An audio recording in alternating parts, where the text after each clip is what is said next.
the whole time. As it turns out, I don't have any music. You can see my headphones are not plugged into anything. It's just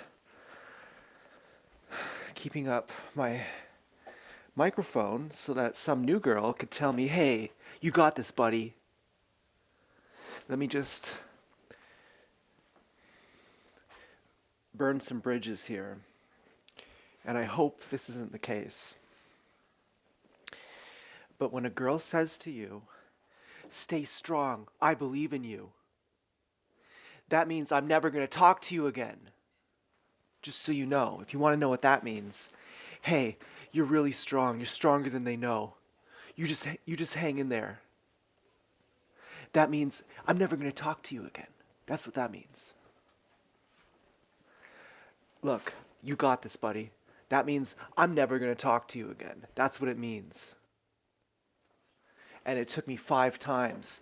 It took me 5 times to realize it. No offense. If that's you and I'm mistaken, hey, look, let me do a little song. Let me do a little dance so you know I'm sorry. Okay? Let me just do these dishes so you know I'm responsible and that you could live with me and it can all be okay. But let me just tell you that every single girl who I've liked, and yes, recently there was a hot Danish girl. I couldn't really tell because her profile picture was so small, but if you're from Denmark, people are pretty attractive. The Someone who's really attractive here, if they were to go to Denmark, they would just be like, yeah, that's just a normal person. Like really, like you go to Sweden, you go to McDonald's, and every girl who works there looks like a model, and it's yeah, there was this gang stalker. She came to our support group. She worked at McDonald's, and she kind of had a an attitude about it. Like she's like, I used to do prostitution when I was 17. What do you guys don't think I'm bad, do you? Think I'm a bad girl? She's like one of those people. And then she's like, I work at McDonald's. I'm so embarrassed. And I was like, and she bought a new car. She bought a Honda Accord, I think, which is a nice car, but that's really trashy to buy a brand new car. I'm not saying it's trashy to work at McDonald's. I'm saying if you're buying a brand new car and you work at McDonald's, you're really trashy. You might as well sell your children's belongings to buy a gold chain. That's how fucked you are if you don't buy a used car when you can't afford a new car. When you put money toward, you might as well get gold plating on your teeth using your child's cancer money that you would be using to buy them healthy food. Just go buy some gold teeth instead. That's how fucked you are. But anyway, I wanted to tell her she was pretty attractive. I mean, she basically like stared at this guy, and then the guy gave her his number, and she came to me after the group because I was a co-facilitator. And she always had these tight yoga pants, like she went to the bathroom like 20 times per group too, which was kind of weird. A 2-hour group, she'd be constantly going in and out of the bathroom. I assumed, she seems like a real horn dog, or maybe she's getting notes from a handler or something, and you're not supposed to have your phone out in the group. So she comes to me after the group, and I'm a facilitator, and she says, "That guy, like I'm weirded out. That guy, he just gave me his phone number, and I think he wants something from me." And I didn't say, "Well, I saw you staring at him." And it wasn't like she was staring at him to check him out secretly. She was staring at him to get a reaction. Like she was sitting right beside him and she just like overtly stared at him so that he would react. Probably to wave her power in his face. Like, hey, have you seen my big booty? Did you know I used to be a prostitute? I'm really ashamed. And like, do you guys think I'm a bad person? And of course, everyone's gonna go, no, no, you're a really great person. I felt kind of like I was fishing for compliments the other day, but it wasn't. I was gonna post. I kind of feel sometimes like nobody loves me. It's kind of one of those things, where someone might say, "Well, cheer up, champ. Hey, you got this." Let me just confirm the fact that no one loves you by saying you got this. That's like after. I mean, I don't know. I saw this as a meme somewhere. The girl from the Titanic, she, I think her name is Rose, and the guy's name is Jack, and she's like, thanks for the cream pie. Now I need you to drown for me. Okay, good. I got the cream pie. Now I want you to go drown for me. You got this, champ. Hey, you got. That's what you say. That's what you when you want someone to drown for you. That's what you say. Hey, stay vigilant. And it took me 5 times to realize this. This happened 5 times, about maybe one, give or take, but it happened like 5 times. I started to get a ring for it.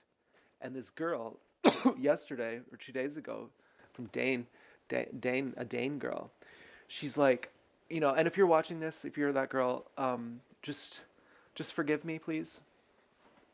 She's like, oh, I want to just cry and I just want to cry in your arms. I love you. That's my interpretation of what she said. Well, I just fall to my knees. That's my interpretation of what she said. And me, like a total sucker, I go, oh my God, I recognize that. I, I love you too. Oh my God, let me make it poetic. Let me say it just right. Let me actually feel thrilled, I have a I have a girlfriend, like I have a beloved, like I have a crush on someone, like life is brand new again. Let me just feel like that for a bit. But meanwhile, I'm thinking, but remember that time at the very end of at the end of her comment. I mean, it was just one comment. It's not like remember that time, you know, remember that part of her comment, I mean, where she said, "Hang in there." That means goodbye. That means I don't want to talk to you, but I want to watch you declare that you really want to talk to me. That's what that means. It's kind of like if you're a girl and the guy's like, "I'm going to go get some milk. See you later. I'll be back in a couple minutes." That's what that's like. And I fucking held my best positive thinking beliefs before I made a video saying, "Great, guess what just happened to me again?" Because this has happened multiple times. As soon as a girl says, "Hey, let me just mother you for a minute. Let me just tell you how to be for a minute." That means I'm going to leave. That means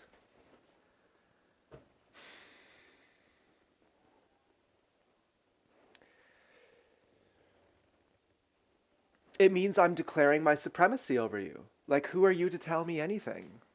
Oh, really? You got it figured out? You're not drowning in shit?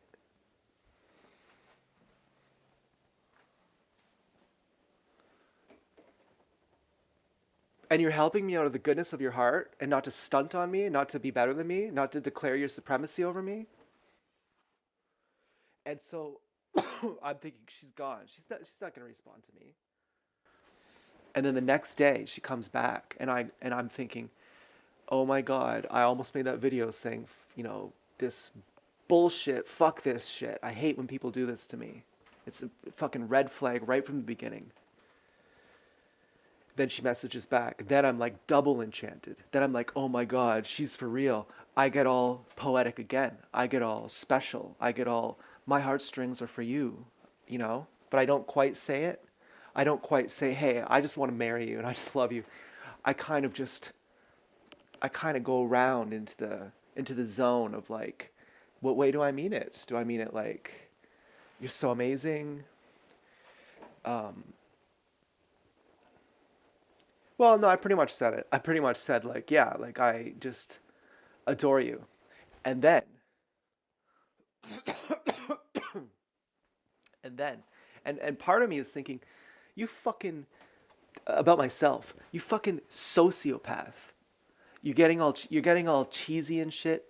You're just you wouldn't be that into this girl if she wasn't a Dane. If you didn't think she's good looking, you wouldn't be into her. And she also likes the same kind of music as me, which is pretty cool. That's I've never heard another targeted individual who listens to the same music as me.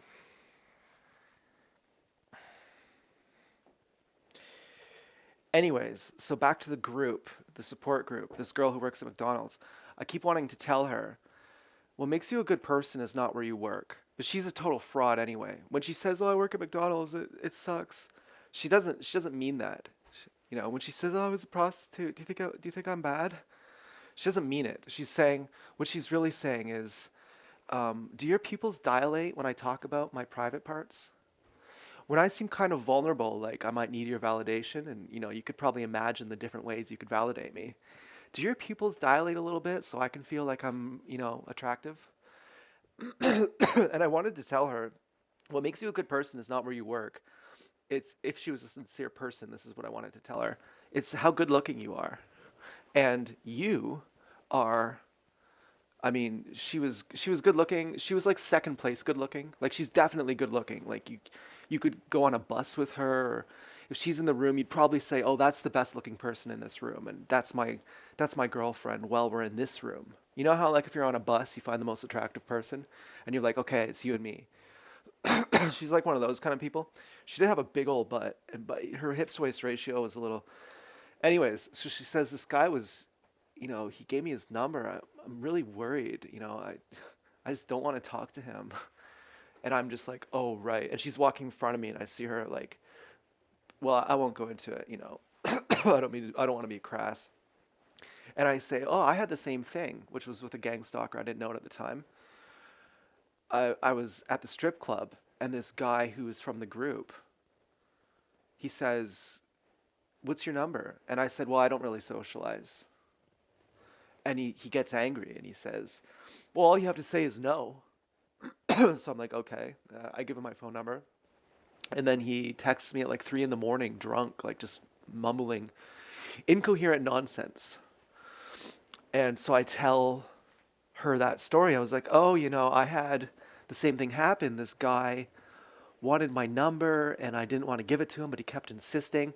And she's like, no, it's different. Like that guy just wanted to be your friend. This guy, he wants something from me. You know what I mean? And I was just like, oh, okay. So then we just kind of like talk for a while outside the group, which is downtown, where there's like literal heroin, like literally people shooting up heroin, like all like it's like in a like 9 p.m. on a Thursday night in like crackhead central, like in the middle of the street. Like it's a place. The building is for people who have like drug and mental health problems, and there's like people all around us, and we're like talking, and and it's just kind of I'm kind of excited. I'm thinking she's pretty hot. This is pretty cool. And I used to have a problem channeling my energy to her. Like when she'd come to the group, every time I would be talking, I would be thinking of her. And I thought, this really sucks. And I thought, on some level, I think she knows, or she doesn't know, but because I'm uncomfortable by it, she will sense, and other people will sense that I'm uncomfortable, and it will just be kind of bad vibes for me.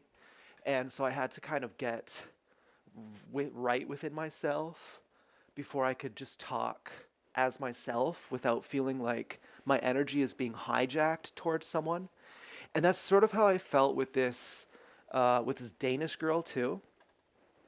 Kind of like, I was in a trance yesterday. Like I was thinking about her, and I was so excited. Like, oh, this one is really special. And but her second comment to me, I didn't see it at first because I got too excited. It was basically like, um, you know, let's go, let's go, champ, you got this. And it was kind of a dismissive message, but I didn't even see it. I was like, oh, I was wrong. She actually does like me. And then the day later, and this is kind of a risk. Like maybe I shouldn't post this. Maybe I should wait a day before I post this because maybe she'll see this and then she'll go, I don't want to talk to that guy. But Um, now it's the next day, and I'm thinking, oh, it was just this. It was part two of the dismissive text of the just bark for me, boy. Just give me a little validation, and which is cool. That's cool enough. Maybe the point is not that I'm complaining. It's that I fell for it. That I'm like woof woof woof, like please. Maybe that's the whole point. And I do appreciate the request. Like it is flattering, but um, but it's not something to get all worked up about. And I've yesterday I was kind of in this trance. I was kind of thinking about her. I was kind of in a stupid trance. I was kind of like, no, she does. She really just can't express how she feels about me. Oh my God. Yeah, it must go both ways. I must feel the same way about her, and not cool. Not and now I feel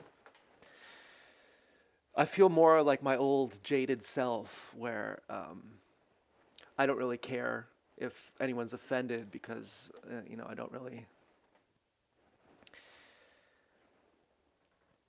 I don't really have any real confirmation that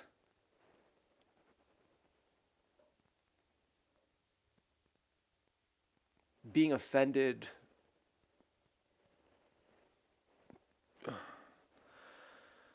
that if people are offended by me or not, that it makes any difference to my love life. In a way, this is totally pathetic, but in a way, the reason why I'm making these videos is just to find my people.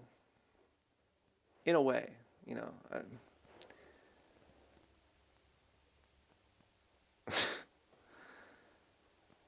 Like it's just like a dating video. It's just like, hey, here I am. And it's not working, and no one likes me. So what is it then? So it's less of a performance. I mean, that's kind of how it is. It's kind of like, here's my performance, here's my dating video. Oh, turns out people just want me to bark for them.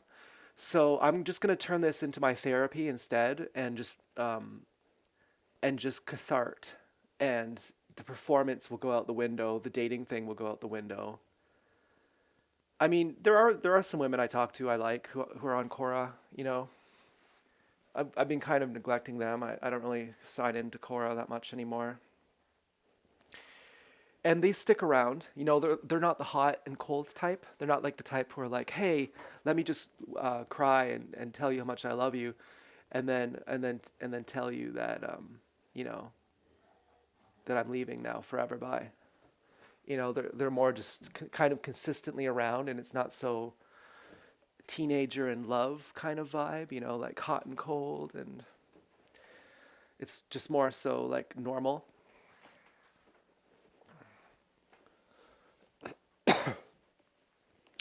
So anyway, back to the story about the group and the girl, the McDonald's girl.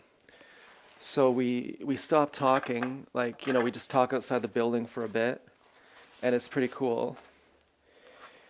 And she's really kind of like subservient, like really happy to show how subservient she is. Like, oh, what do you think about that? Oh, really? Okay, let me just change my entire life due to that. And then so we say goodbye, and then I go to the bus stop, and she drives to the bus stop where it's like kind of far away, and she's like, "Oh, hey, I didn't even, is that you?" And I was like, yeah. And right away I'm thinking, yeah, I should get in this car and tell her that I'll drive. It would have been nice to drive that car, and but for whatever reason, I say, were you complaining about that guy? Because I might be liable here if I just listen to you complain about him and I don't do anything about it. She says, no, I wasn't complaining. Because I was basically saying, do you want me to like bring this to someone else's attention? which I would have felt kind of bad doing that because I knew that she provoked that. The guy never came back either. He was kind of weird, not creepy, but like a very like eccentric kind of artistic person. He kept saying he had a fetish with death or something like that. I have a fetish with, I don't know, it may have been suicide. A fetish with suicide. It was kind of weird terminology. And he said it very blasé, like I have a fetish with suicide. Like he's very serious, like I have a fetish with that. Like that's a serious fetish for me. And it was just kind of, he seemed like he was posing almost. And posing so much that you couldn't even tell him. He didn't even realize he was posing.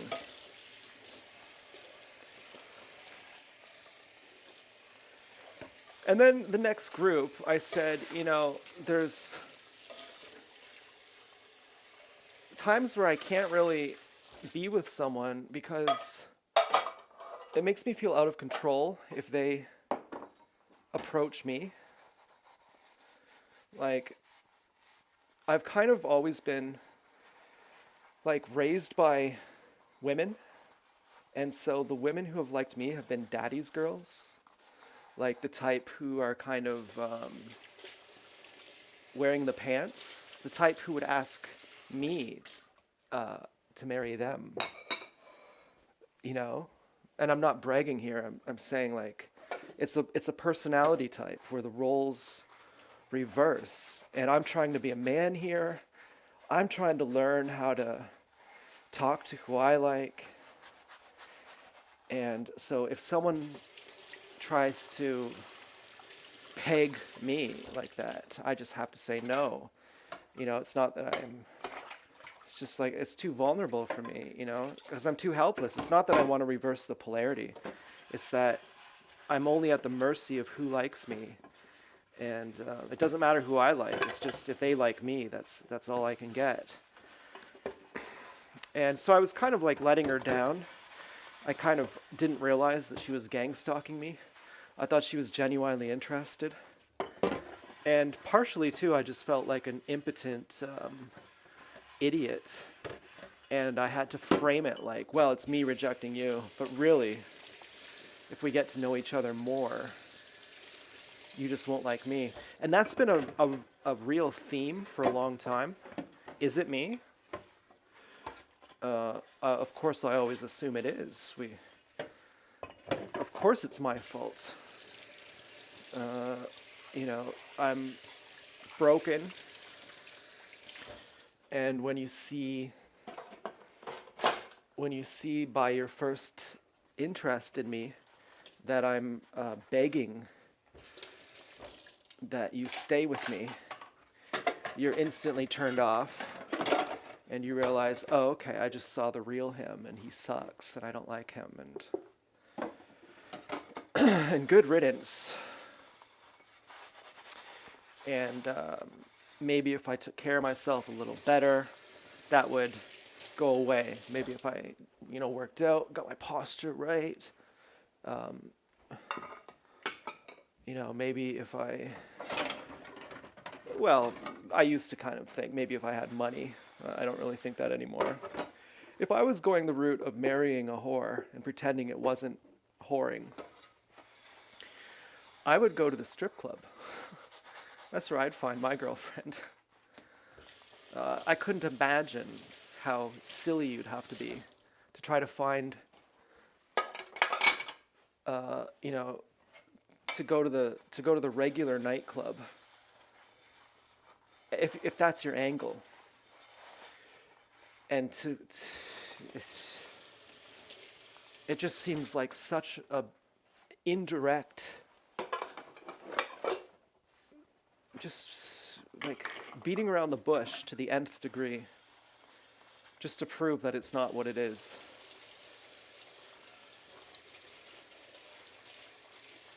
And then sometimes I think, you know what? What if it's not me? Well, that can't be true because everyone is a sleaze. Everyone is messed up. What if you're all broken? What if they're messed up and you're messed up? Well, what if you're not messed up, actually? What if it's really not you? What if it's really not you? I mean, I was upset with this Danish girl because how I translated what she said was, hey, I really like you, but don't talk to me. Hey, we've never met before. I just wanted to introduce myself, tell you I really like you, but don't talk to me. That's how I felt. And why would, and I believe that that's what she actually said. And so that my response would be, but I really want to talk to you. And she'd say, well, sorry, you know, we're star-crossed lovers. It just can't work. I'm so sorry. You can beg and I'll watch, but I'm going now, so don't try and stop me, because, you know, I don't want to talk to you anyway. We'll see you later. Let me give you a few shots of me walking away, so you'll know what you'll never have. Okay? Let me see the look on your face, how bad you want me. Okay, I'm going to remember that. You just stay strong, buddy. Hey, stay strong, buddy. Now, why would someone do that? Now, this has happened like 5 times. The one before that, she said she was my girlfriend. She said, stay vigilant. As soon as she said that, I was like, ding, ding, ding, you're fucked. Stay vigilant. Okay, sure. Sure. I've almost been hit by a fucking car. Multiple times. There's poison in my food. Oh, really? I'm going to stay vigilant? Oh, okay. Oh, sure. I'm being fucking fucked to death. I think I'll stay strong. Good idea.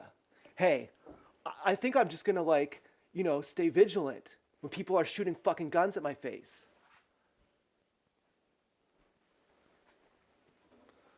What do you really mean to say? Don't kill yourself? Well, who are you to say that? You're gonna wave your magic wand of authority. Hey, by my validation, with this beautiful ass that I'll never let you have, you're just a good person, so don't kill yourself. Oh, thanks. Good. I was totally gonna do it until I got that. Until I got a message saying, hey, I like you, but I never want to talk to you. But this just confirmed the fact that your life is worthwhile. Oh, okay. That really confirms it for me. Thanks. The time before that, this girl's like, you're on fire, Z-Bubs. You're so funny. Hey, but try not to write so much. You know, your blog posts are too long. I was just like, okay. Same thing. She just ghosts me one day. She comes in super hot. I fall for it like a sucker. Then she just ghosts me. Then she's just gone. And I'm left there going, oh my God, what? I'm all hypnotized. I'm all hypnotized. Like, what am I supposed to do? What I wanted to say to this Danish girl was, everything you said is cool, and I'll believe it if you write to me 3 times or 4 times, because 3 is a Masonic number. But whatever, 3 times, because the Masonic people don't own the number 3, so fuck them. But whatever, you know what I'm trying to say. If you message me a few times, then I'll believe you. But, then you could actually make me feel like my life is worthwhile. By showing up.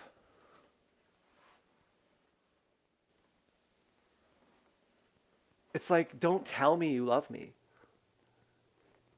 No more I love yous. By the time you tell us what I love you, what you're really saying is, hey, I was, just thinking about dumping you, and I changed my mind at the last minute. now I'm, feeling kind of bad, and, I kind of want to make it up to you, ease my guilt. That's what I love you means, it's not self-evident. I love you means there's probably a lot of doubt here that there's any love. Because if you actually love someone, you're there. You don't have to be like, hey, let me just cry my tears and wash your hair, metaphorically. Let me just tell you how I feel. You know, you could see it. You could feel whether someone likes you.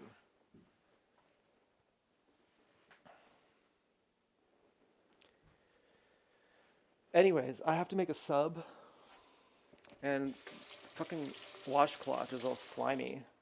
Pretty gross. And yeah, it kind of sucks. I do kind of want to get healthy. In the back of my mind, I think, no, but you really do have to be good looking. And I know you can't change your bone structure. I know if you start mewing, I hope you know what mewing is. If you start mewing after you're already fertile, you know, like mewing is you push your tongue up against the roof of your mouth. If you mouth breathe, it changes the structure of your face. If you do it while you're growing up, it will make your bottom half of your face more protruded. Mouth breathing is, you know, to be a mouth breather is an insult.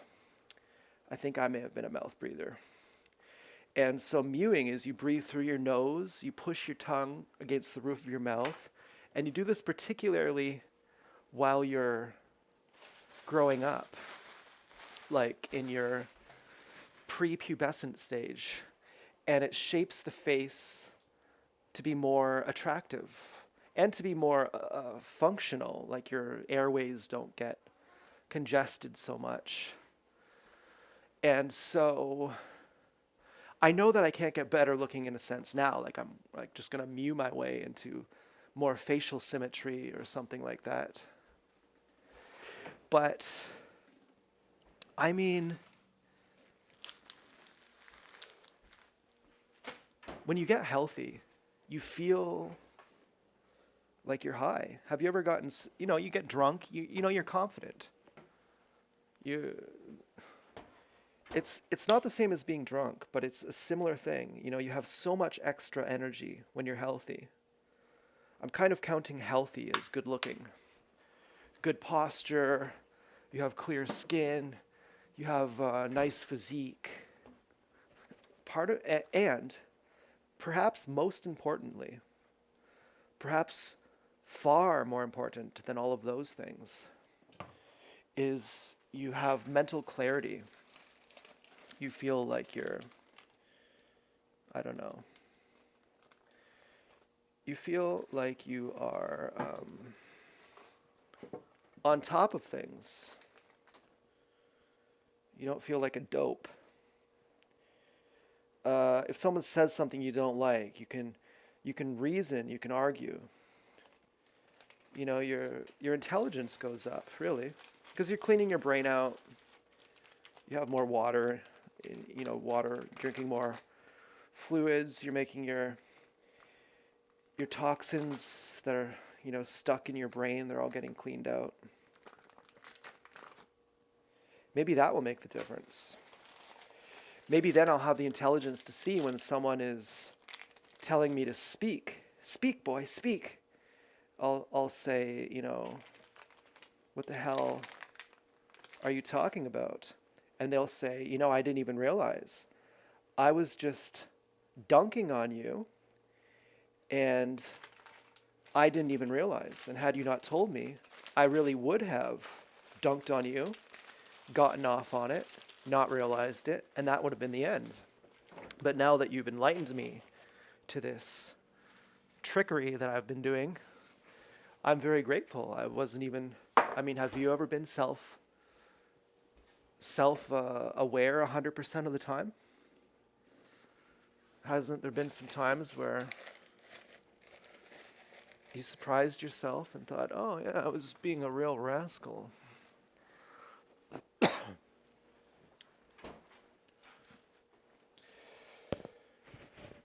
Yeah. Well, we gotta cut some onions.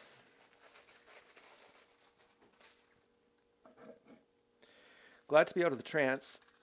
Pretty upset that my e-bike battery still doesn't work. It charged for like 4 hours, which meant, yeah, it works now. But then it only got like 5 kilometers range, which means it wasn't actually charging. And the battery got really hot, and I think it made a squeaking noise too, which was quite scary. I had never done that before.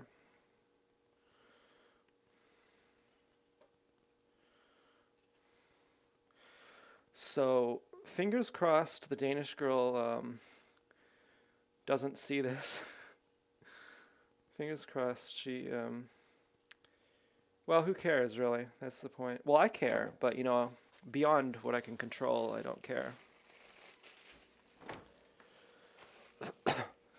I care if I got it wrong. That's what, if it's not what I think it is, then I care. And if it is what I think it is, yeah, I still care. I care enough to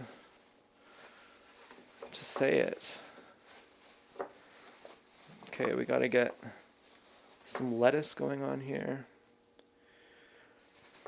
I'm making these subs. These are like, I'm making one sub. This is pretty great. Gonna heat this up in the toaster oven.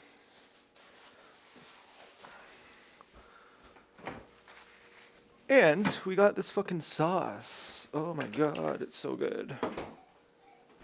But I'm gonna put most of it on. That's a lot of salt. After I toast it.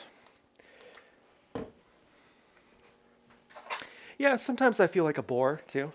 Sometimes I think, what if I actually had a girlfriend here? And the Coolidge effect happens. Lovers are always fighters. Lovers are always on the rocks. And anytime I've had a girlfriend, even when they were the one who I really wanted, I really wanted that. If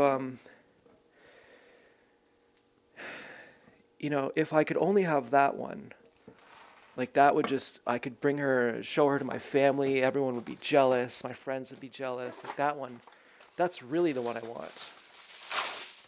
Every time that's happened to me, it's not happened often, but it's happened. I thought, well, I just want someone else.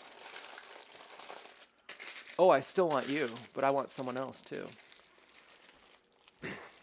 In fact, I don't even want you, but if you leave, then I'll want you. But otherwise, I totally want someone else. And it was so fucking much of a hassle to get you, to deal with you. Someone would say, get? What do you mean? Like, you want to own them? You want to get them? Like, you want to, like, own them? No, get, like, understand. Like, to get your fucking insane mind, to figure out, to get you, to understand you. I had to bend my logic upside down and inside out for your kooky ass, retarded ass ideas to make sense to me, or for me to forgive them and, not want to leave. I had to realize, okay, you're measuring how much I love you by how retarded you can be without me getting angry. Okay, you're not actually retarded. You're saying the most retarded thing you can to prove that if you could say something that retarded and I don't get angry, that it means I love you and you want to be loved. Okay, I got it. Really, really painful for me to understand because I thought you were deliberately lying to me, which you are, but it's for a good cause, which I didn't know. Okay, got it. The amount of work I had to go through to understand this. The amount of, does she love me? Does she not? Oh, I don't think she does. Oh my God, I'm so sad. The amount of heartbreaks, betrayals, feeling taken for granted that I had to go through just to have a lover. The amount of fighting I had to go through to have a lover was so difficult that I would rather just use this person as a fleshlight while I'm thinking of someone else than go out and actually meet someone else and go through this whole rigmarole again forever and ever and ever, and it just never ends. Because I'm just burnt out. I don't want to do it anymore. And so I was wondering, just hypothetically, if I could even imagine, which I can't, but I was imagining if I could imagine, that I have what I want. I have the girlfriend I like, and she's here and she loves me, and I take that as a certainty. I trust it.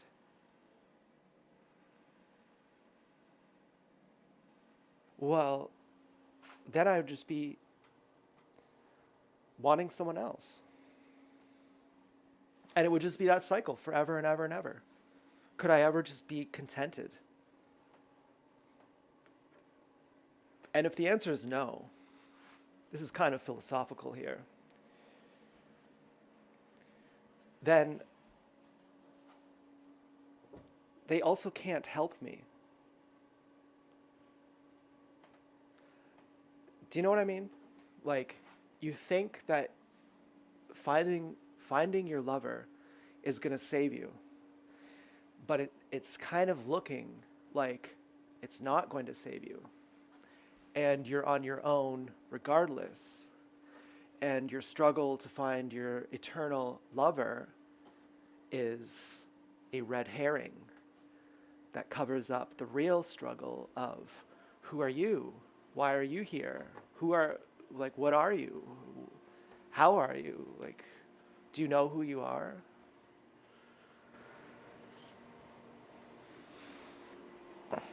Do you know why you're here? Do you know what your this is it moment is? Like, your this is it. It's just romance. It's just food. That's your highest value in life, is a strip club and some nachos. That's your this is it. What's the meaning of your life? What's the ultimate peak that you've ever reached? Well, it was sitting in Perv's Row in the strip club with some nachos. It was the highest moment of my life. What's the most meaningful moment of your life? Well, it was sitting in Perv's Row at the strip club, eating some nachos with a beer. It was I used to be a prostitute when I was 17. You guys don't think I'm bad, do you? Somewhere you don't want that to be true. And you can never get enough of what you don't want. And so that's the perfect excuse, the perfect goose chase to cover up your self-actualization, is chasing the eternal lover because you know you can never get that. And so you're never going to come to yourself at that point. You know you can spend forever on this lover thing. Now, maybe that's just complex rationalization. Maybe the truth is I do need to shape up. Maybe the truth is I am just a big fat piece of shit who hates myself, and that's why I'm alone.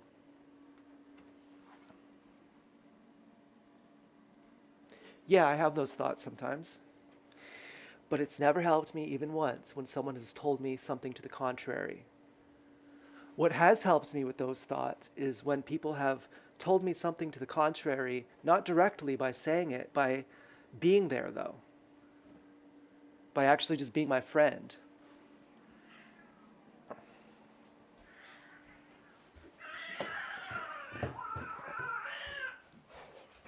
Whoa. What's going on? Richard, you're nuts. You have to go in your timeout room, Richard. You're a bad boy.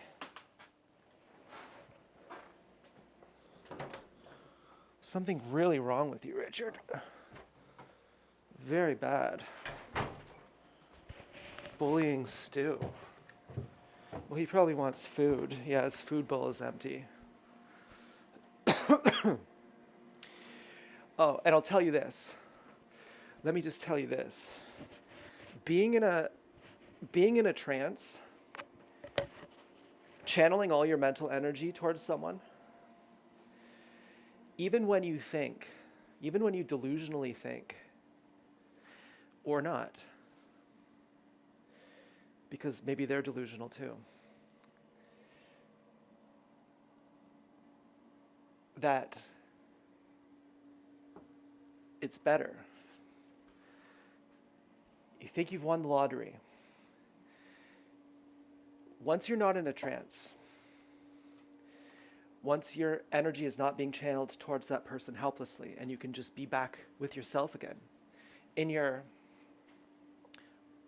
aloneness, that is actually better than being in the love trance. Just being plain old you is better than being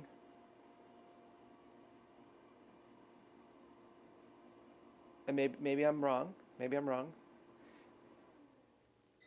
in love.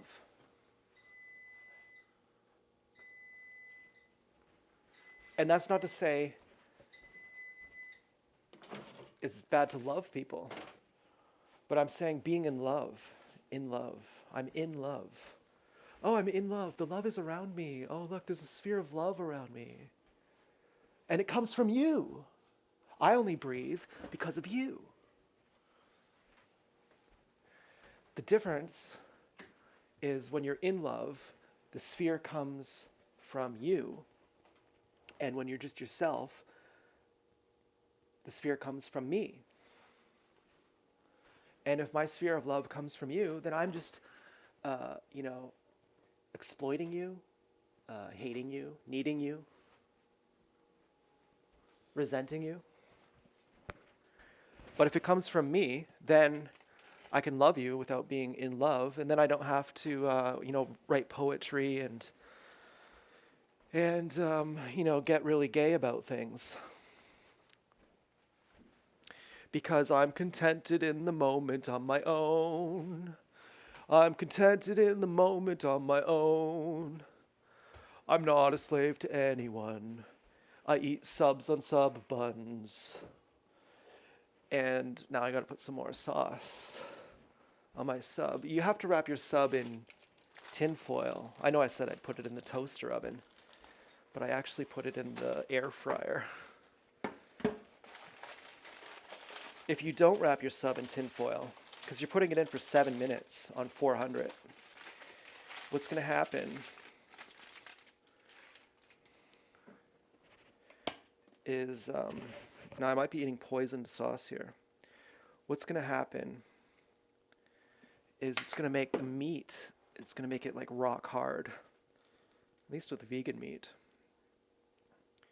Oh, this gets me grooving. This is non-vegan, but there's too much of it, so I have to use some. Oh yeah. Oh my god, I'm putting so much sauce on. I'm putting crazy amounts of sauce. I used to say, put so much sauce on it. Like I'd go to KFC with the peppercorn sauce. Or this place called Pepe's Pizza that we like. I'd say, put so much sauce on that make me regret it. Like make it almost funny. Like put so much sauce on that you actually think it's funny, and then go even to the point where it's not funny anymore and you think it's just wasteful. And I'm going to say, "Oh, that was actually too much." Even for me who just loves the sauce so much. That was definitely a mistake. That's how much I fucking love sauce. And if you don't love sauce,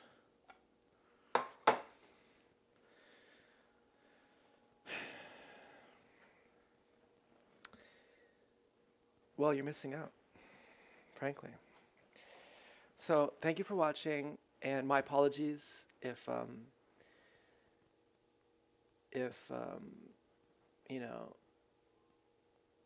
well, I don't know what to say. Goodbye.